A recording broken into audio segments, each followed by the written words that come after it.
Anne van Coppenole, vous avez écrit un livre qui s'appelle, je vais le montrer, Expérience de naissance imminente. Nous sommes très heureux de l'avoir publié et on est avec vous aujourd'hui pour que vous nous en parliez un petit peu plus. Et ma première question, bon, est assez évidente. Euh, les gens savent ce qu'est une expérience de mort imminente en général, mais qu'est-ce que c'est qu'une expérience de naissance imminente?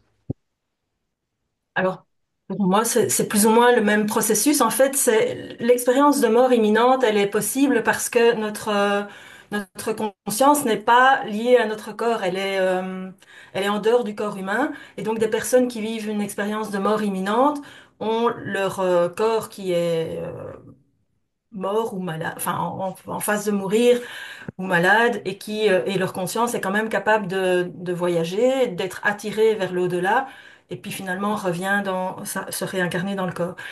En ce qui concerne mon expérience de naissance imminente, je dirais que c'est un peu le même processus, c'est ma conscience qui a été capable de voyager et de vivre une expérience. euh, Ici, le contexte, c'était que c'était dans le cadre d'une constellation familiale où j'étais mise en situation de revivre ma naissance et ma conscience a été voir des informations que je n'aurais même pas soupçonnées puisque je pensais juste faire l'expérience des 9 mois dans la vie, dans le ventre de ma maman. Et en fait, ce que j'ai vécu, c'est vraiment, enfin, vraiment une autre expérience, quoi, qui est, enfin, je sais pas si je la raconte maintenant. C'est comme vous le sentez, si ça vient, il faut y aller. Si ça vient. Ok. Donc en fait, en vivant cette expérience de naissance imminente, je me suis laissée guider par ce que la constellatrice disait, mais en réalité, j'étais pas connectée avec les mots qu'elle disait. Ça s'adressait à mon âme, ça s'adressait pas à mon cerveau conscient, et mon âme a été percevoir que la naissance ou le processus de conception plutôt de l'humain. Enfin, en l'occurrence moi, mais bon, voilà, je pense que c'est comme pour les expériences de mort imminente, il y a beaucoup de similarités. J'ai la prétention de croire que peut-être ça se passe comme ça de manière plus générale. Donc, que la conception de l'humain est parallèle finalement ou est similaire à la conception de l'univers. Et le moment de la fusion du sperme et de l'ovule qui correspond au Big Bang en réalité de l'univers, etc. Et donc ça voudrait aussi dire que à chaque fois qu'on est, il y a l'univers qui se recrée quelque part. Il y a des scientifiques qui disent que le Big Bang n'existe pas ou qu'il n'y a pas un seul Big Bang. Puis je me dis, bah, peut-être que c'est ça aussi. Chaque naissance est un nouveau Big Bang de l'univers, en arrivant sur Terre, on, on perçoit l'univers, même s'il existe avant qu'on naisse et après qu'on naisse, pour les autres, mais pour nous, c'est un seul univers. Enfin bon, c'est peut-être un petit peu philosophique et On spirituel. commence très haut, c'est très bien, c'est très bien. Eh ben, justement, est-ce que ça, pour vous, ça a été la plus grande révélation de cette expérience, cette notion de Big Bang, ou alors vous avez peut-être vu des choses plus précises par rapport à votre famille, je ne sais pas, mais est-ce que c'est ça votre la plus grande révélation de cette expérience? Mais oui, au départ, je voulais revivre ma naissance parce que quand je suis née réellement, j'avais le cordon ombilical, paraît-il, 7 fois autour du cou, ce qu'on m'a dit après était juste pas possible, mais c'est ce qu'on m'a toujours dit, et que ma maman était fort en souffrance au moment de l'expulsion, et que chaque fois qu'elle poussait, il y avait le cordon qui me rattrapait à l'intérieur. Et donc, ma grand-mère a dû s'en mêler, enfin ça, je vous raconte ce qu'on m'a dit, évidemment. Ma grand-mère a dû s'en mêler, a demandé à la sage-femme d'aller nous dévisser d'un demi-tour au moins ou d'aller attraper le cordon et de le dévisser, enfin bon, bref. Donc, je voulais revivre ma naissance en toute quiétude, voilà. Et donc, voilà, je me suis installée pour faire cet exercice. Et en fait, c'est vrai qu'il y a eu ça à la fin de cette constellation, quand je suis sortie, entre guillemets, du ventre de ma maman, qui était symbolisé par des couvertures et de la pression, etc. J'ai quand même ressenti une gêne pour sortir, qui devait sans doute correspondre aussi à ce cordon qui était autour du cou. Mais en réalité, je m'attendais pas du tout à ce que les 9 mois de grossesse, qui ont duré 20 minutes probablement, j'en sais rien, ou peut-être une demi-heure, je sais pas exactement, j'allais revivre tous les stades depuis le Big Bang jusqu'à l'apparition de l'homme sur Terre avec le stade monozygote, ou je sais pas comment on dit, bactérie en fait, enfin une cellule quoi, unicellulaire. Et puis enfin, j'ai eu la sensation de voler et de nager en même temps, donc le stade poisson, et puis le stade batracien qui commence à ramper, enfin, pour sortir. Et puis quand je suis sortie, j'étais un humain. Enfin bref, c'était une expérience tellement incroyable que ça m'a vraiment connecté, parce qu'on le dit souvent qu'on est un et tout à la fois, mais ça m'a vraiment connecté à ça, à cette idée que je porte en moi, à travers mes cellules, qui sont les mêmes que, enfin, globalement, la même chose que tous les éléments qu'on retrouve, les éléments chimiques, enfin, du tableau de Mendeleïev qu'on retrouve un peu partout. Je me dis, mince, c'est tellement vrai, en fait. Hmm. Ouais. Alors, est-ce que cette expérience de naissance imminente a été pour vous une renaissance? Est-ce que ça vous a bouleversé votre vie? Ou vous étiez déjà en cheminement avant?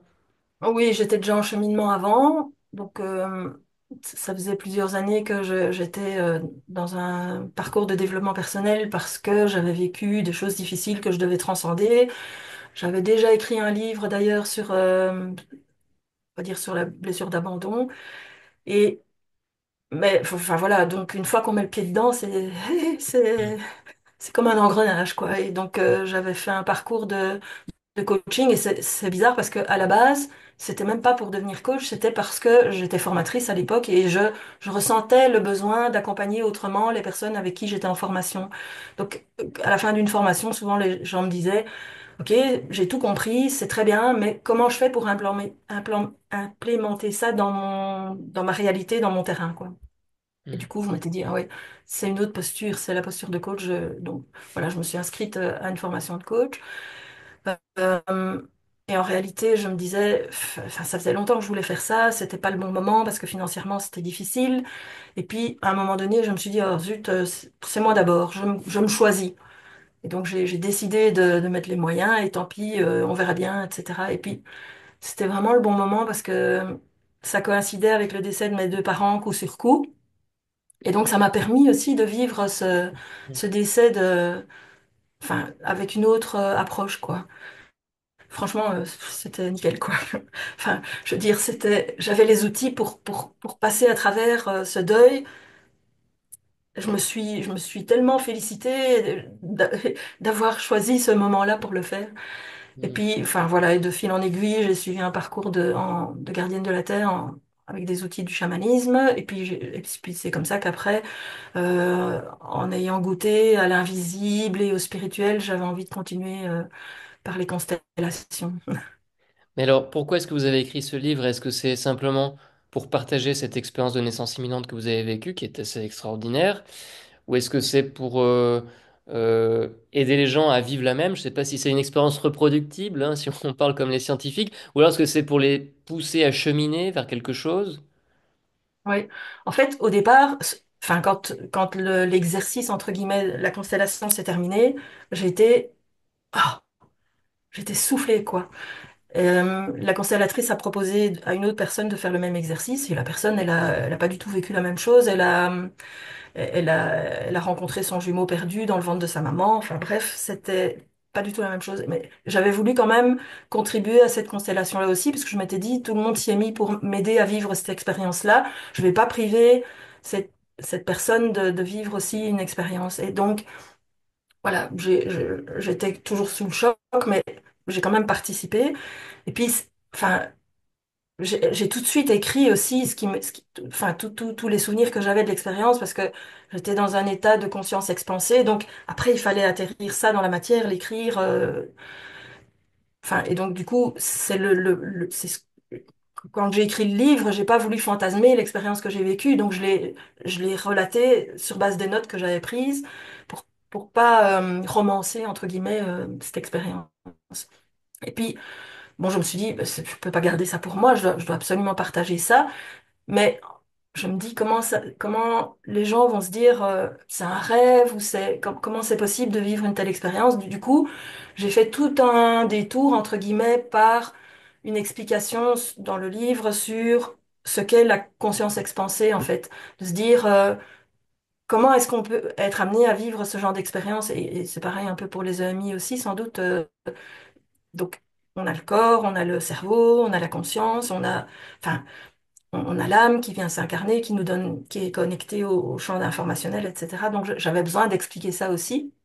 Et puis, dans une troisième partie, de se dire, OK, partons de cette hypothèse-là, ben voilà, on est un et tout à la fois, on porte en nous l'univers, toute l'information de l'univers, parce qu'on a été, on se rappelle qu'on a été unicellulaire, qu'on a été poisson, batracien, etc.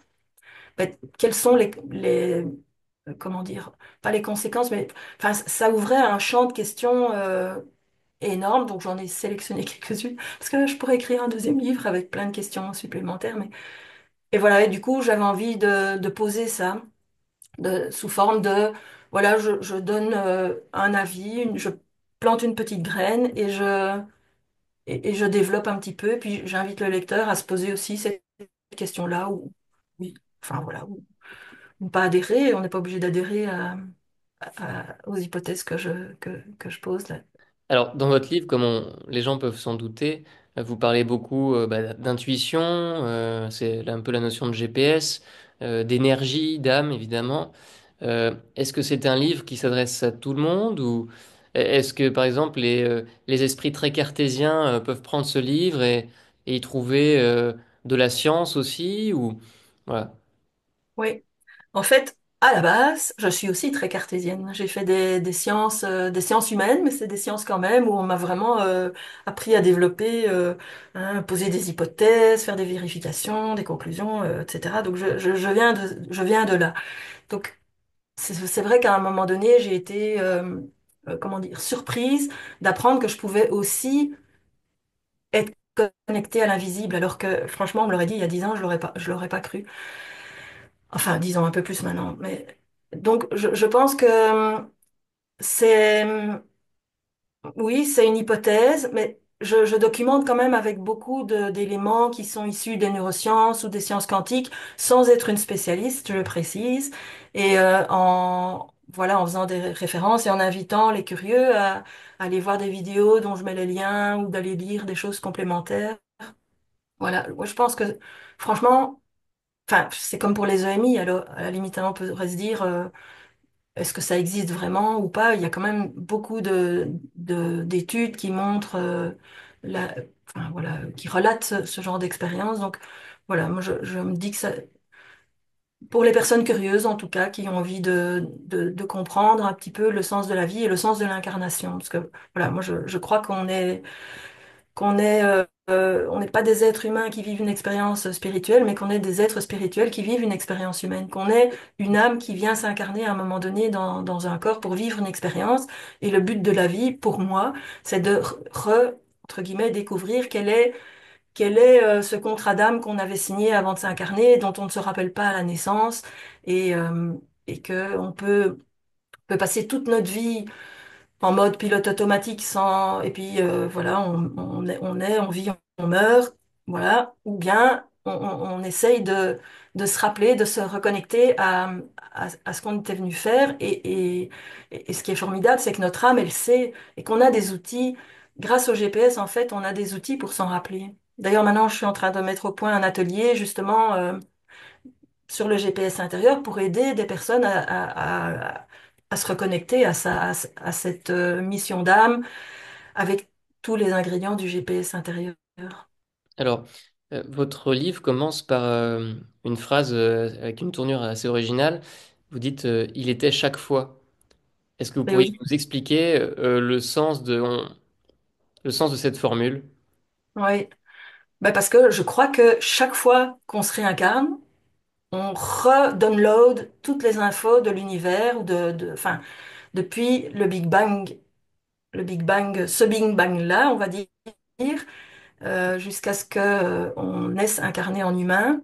Donc je pense que quand on meurt, comment dire, on forward, je sais pas comment on dit, enfin, notre âme prend toutes les informations et par les rebooter, je sais pas quoi, à la source, j'en sais rien, je sais, j'imagine un peu ça comme ça. Donc, toutes les sagesses ou toutes les connaissances qu'on a intégrées durant notre vie ici sur Terre, on repart avec comme un petit bagage, on va les capitaliser ou les ramener à la source qui augmente aussi elle-même, enfin, voilà, qui devient une super connaissance, on va dire. Et puis quand on va se réincarner, ben on va aussi, on va redownloader toutes les informations. Euh, voilà, c'est pour ça qu'il était chaque fois, je pense. Très bien, merci beaucoup pour votre réponse. Alors vous savez, les gens, ils aiment bien mettre, mettre les gens dans des cases. Il y en a peut-être qui vont se dire, mais Anne van Coppenole, est-ce qu'elle est bouddhiste? Est-ce qu'elle est chamane? C'est quoi Anne van Coppenole? Euh, Elle est quoi? Comment vous vous je vois pas. définiriez? Est-ce que vous appartenez à une chapelle entre guillemets particulière ou voilà, vous êtes électron libre? Oui. En fait, parfois quand je me décris, je dis que je suis coach au rationnel parce que je travaille au départ de l'aura en me disant, c'est à la fois, c'est pas tout à fait rationnel ni irrationnel, mais c'est à la fois rationnel et irrationnel parce que bon, voilà, quand je coach des gens, ben je suis aussi dans le coaching conversationnel où et j'ai beaucoup j'ai un esprit très logique, très cartésien, mais très logique aussi. Bon, voilà. Et puis en même temps, j'ai mon intuition enfin, qui me donne des informations. Je sais pas nécessairement toujours d'où ça vient et donc je teste un peu. Donc pour moi, c'est à la fois rationnel et irrationnel, et donc j'ai appelé ça orationnel pour faire référence à l'aura parce que c'est à la fois mental, émotionnel, corporel aussi. Fais parfois des exercices de respiration, tout ça. Ouais. Ok. Et à part ça, ben oui, je me suis intéressée à un moment donné au bouddhisme. Je ne dis pas que je suis une grande spécialiste de la question, mais les voyages en Asie qui m'ont bien inspirée. Euh, Et puis j'ai une culture catholique au départ. J'étais dans une école catholique pendant toute ma scolarité, donc il y a quand même des traces. Voilà. Qu'est-ce que vous aimeriez que vos lecteurs ressentent après avoir refermé votre livre, ressentent ou fassent d'ailleurs? Vous avez un projet pour eux, ou si je peux m'exprimer ainsi? Oui. Oui, franchement, je me dis que si à la fin de la lecture de ce livre, les gens se disent, ah oui, mais je dois pas vivre en métro boulot dodo, en mode pilotage automatique. Qui se pose vraiment la question, qu'est-ce que je suis venue faire ici? Quel est le sens de ma vie et comment je connecte les points? Parce que moi, je pense que c'est comme le petit pousset, on vit des choses à travers notre vie. Parfois, ça n'a pas de lien. Puis en fait, un peu en mode Steve Jobs, quand on regarde en arrière, on se dit, ah oui, mais si j'ai fait ça, ou si j'ai dit ça, si je me suis coupé de telle personne, ou si j'ai été rencontrer telle autre personne, enfin, je pense qu'en connectant les points, on découvre ce sens en fait. Enfin, et puis après, il y a d'autres techniques, des visualisations, il y a plein d'autres techniques pour découvrir ce sens. Mais franchement, je me dis, si on était tous connectés à cette idée qu'on est tous et un à la fois, ben, on regarderait pas, enfin, je sais pas, les Juifs et les Palestiniens se regarderaient pas en chien de faïence, ou il y aurait beaucoup plus d'amour et de paix dans le monde. Ça fait un peu bisounours de dire ça, mais honnêtement, enfin, je le pense. Parfois, moi, quand je regarde quelqu'un, je me dis, mais j'aurais pu être cette personne-là. Elle est comme moi. On est peut-être, on est de la même première cellule, quoi, VUCA, ou je sais plus, oui, Mhm. le, le premier ancêtre commun. Je me dis, on est de la même chose. Donc, c'est une part de moi quelque part. Enfin, voilà, c'est Mhm. une vision que j'ai. Et je me dis, ça mange pas de pain si tout le monde pensait comme ça, ou en tout cas essayait plusieurs fois par jour de se dire, mais cette personne, mon collègue, ou ma femme, ou mes enfants, etc., ou le boulanger, enfin peu importe, de se dire, on est tous des humains qui aspirons finalement à la même chose, c'est d'être heureux, de vivre dans l'amour, enfin voilà, Ouais. je dis ça. Alors, Anne, est-ce que vous auriez un conseil pour les gens justement qui aimeraient entamer leur voyage intérieur? Vous allez peut-être me dire, bah, commencez par acheter mon livre, il y a plein d'exercices dedans, mais Oui, franchement, oui. oui, j'ai essayé de mettre des exercices dedans justement pour parfois essayer de rendre concret ce que j'essaie d'expliquer. Euh, mais déjà simplement se poser la question, enfin, ou se dire, euh, je suis venue sur Terre pour une bonne raison, juste ça déjà, ce serait déjà tellement énorme, et de commencer par faire des exercices de méditation peut-être, ou d'aller C'est vrai voir qu'il y en a quelqu'un. beaucoup, il y en a beaucoup dans Ouais, votre livre. Il y a des aspects très philosophiques, mais à la fin de chaque section, vous proposez un exercice et qui rend les choses pratiques. Et c'est vrai que ça met un peu le pied à l'étrier au lecteur, quoi.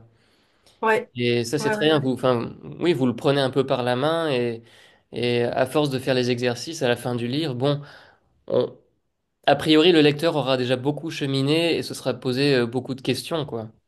Ouais, franchement, oui. Et puis, après, c'est sans obligation aussi, mais je voulais pas justement juste poser un cadre qui était mon cadre. Je voulais vraiment inviter les gens à s'investir un petit peu aussi dans ce chemin-là.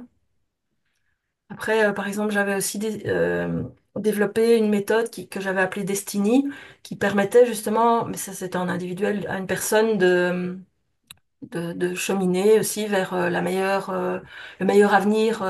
Comment j'avais appelé ça? Donc c'était D pour le départ, E pour l'équipement, S pour le sens, T pour la trajectoire, I pour l'itinéraire, N pour la navigation. On doit mettre en place toute une série de choses, et puis Y pour YOLO. On, on se pose pas la question, on y va, point à la ligne, et voilà.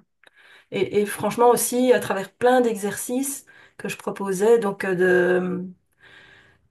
de se dire, enfin d'être accompagné, comme vous dites, de cheminer pas à pas, voilà, comme si j'avais préparé ces exercices en me disant, je suis à côté de la personne, peut-être un pas avant, et je l'emmène, je l'incite à faire ce chemin-là Mm. vers un avenir meilleur. Mm. Alors, pour les gens qui aimeraient une consultation avec vous, où est-ce que les gens peuvent vous trouver? Est-ce que vous avez un site internet?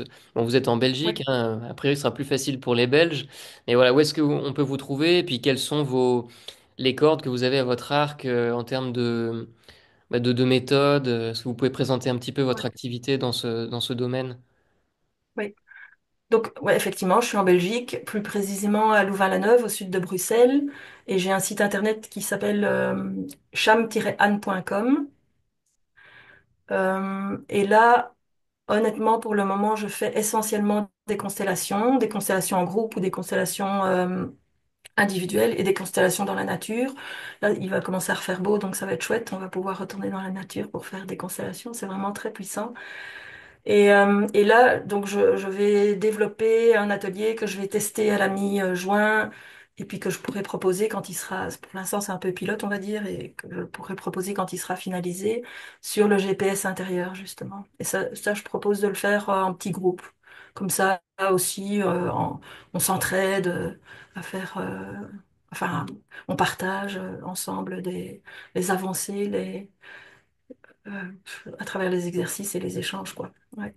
Super, super. Bon, bah, Anne, écoutez, je pense que on a fait un bon premier petit tour. Si on doit refaire une interview, on reprendra rendez-vous. Mais voilà, c'est pas trop long, c'est très bien. Je pense que c'est plus facile à regarder aussi quand on n'est pas trop long. Euh, Ok. voilà, ça aura aiguisé la curiosité des lecteurs, je l'espère. J'espère, ouais. Et ben, en tout cas, je vous remercie d'avoir pris le temps, Anne. Merci beaucoup, hein.